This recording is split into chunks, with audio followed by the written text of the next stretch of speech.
Hey folks, Chris Lundy from the Sawtooth Avalanche Center here. We are at the head of Germania Creek, which is up Pole Creek in Galena Summit and Eastern Mountain Zone. We're on a 9,200 foot slope and it's an east aspect. And as we've come in here, in this basin behind us, we've seen at least a dozen avalanches from the last storm. There was one that actually covered some snowmobile tracks. So unsure whether that one was remotely triggered or was a natural slide after the riders had come through.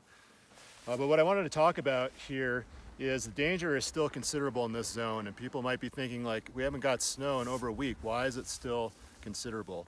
Well, in this situation, the weak layer is so bad and we have such a good slab on top of this now that the snowpack just is not changing that quickly at all. You can see here the slab is about 2.5 feet thick. Pretty stiff slab, 1 finger hardness if you're familiar with that scale. And then as you've seen probably 100 times by now, these facets are still as loose and sugary as they've ever been underneath this slab. We did an extended column test. It took a number of taps, but it did eventually propagate all the way across that block. So as you can see, the snowpack just hasn't changed that much. Still have the meaty slab over the very weak sugary snow. Still getting poor snowpack test scores. So still a good idea to keep it pretty safe and stay conservative with your terrain.